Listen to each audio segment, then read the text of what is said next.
watching the history of this country play out on the bodies of black men and women, and we're watching our history spill out on the ground in front of us before our eyes.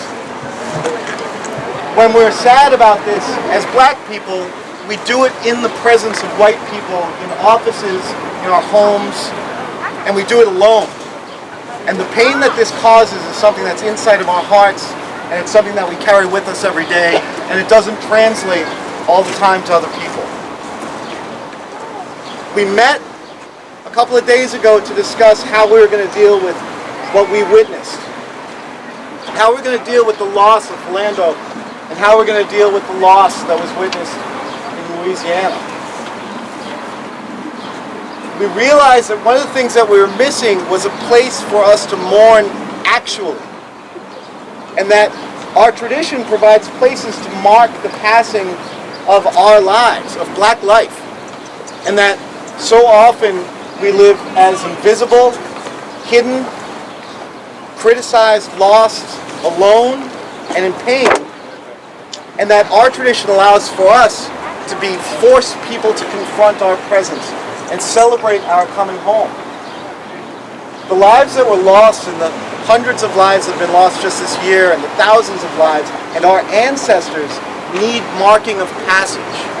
They demand recognition, and we demand that we acknowledge them, and I demand and I need to acknowledge their presence in my life. Our hearts aren't going to be intact, and our society is not going to be intact unless we allow the space for our hearts, black hearts, to know the pain of our own loss. But it also means that the hearts of the white folks that have been invited to come here to witness this have to provide space for us to have that. There's no room for criticism here of black mourning. And there's no room for criticism of how we express our anger or our sadness or our celebration to mark a passing of life, whether or not it happened too soon. But also to really provide enough room for the voices that don't always get here. I talk a lot to a lot of people all the time.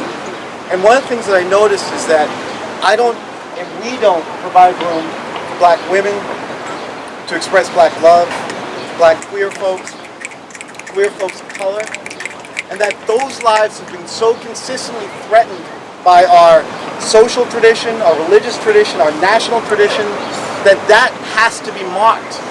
We've just come through a month where we've seen hundreds of lives cut down, where we saw what happened in Lando, which were black and brown bodies lying on the floor of a sanctuary. A year after, we saw black bodies lying on the floor of another sanctuary. And then we see our brothers, who weren't youth, 37 years old in one case, who are just trying to make a living, out on the street trying to make a living. The conditions that put him there are part of the conditions that made his blood spill on the ground. All of this is part of our mourning. The fact that our hustle kills us. Our presence in white space kills us. Our way to get jobs in colleges kills us. Crossing the street kills us. Playing in a park kills us. I don't have time anymore to wait. I need to express this. I need for this to be heard by my sisters and brothers, and I need this to be heard by the larger community, that black life matters centrally. Black crimes that were committed against black people are the foundational principle of this country. And unless we acknowledge that and mourn that, and we should bury that today. That today is not just a call for black mourning to be public and to be shared and to reestablish our kinship, our actual kinship with each other, but it's also an opportunity for our white brothers and sisters to actively reject the privilege that is putting us in the ground today.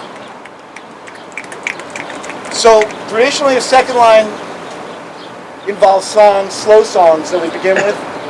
The organizational meeting that came up with this, Wade in the Water, was the water featured centrally, partly because of Louisiana, partly because of where we are. So I'm going to ask that we were respectful, but if you're here to participate. So if you're here, sing. If you're here, cry. If you're here, be part of it. But it's really important that if you're here, you're not just a witness. None of us are witnesses. Like either we are targets or we help the system that makes us targets. And so we can no longer just be witnesses. We have to choose what side we're going to be on. A side that supports love and life and includes my basic humanity in your conversation, or the side that will continue to excuse murder, rape, and hatred on every level, and it is played out on our bodies both in the fiction, in white fiction, but also in actual reality on the street and on the ground. So today we call for a stop, but we also welcome you to share in this moment of kinship with each other. So with that, I'm going to turn this over to Amy. Thank you.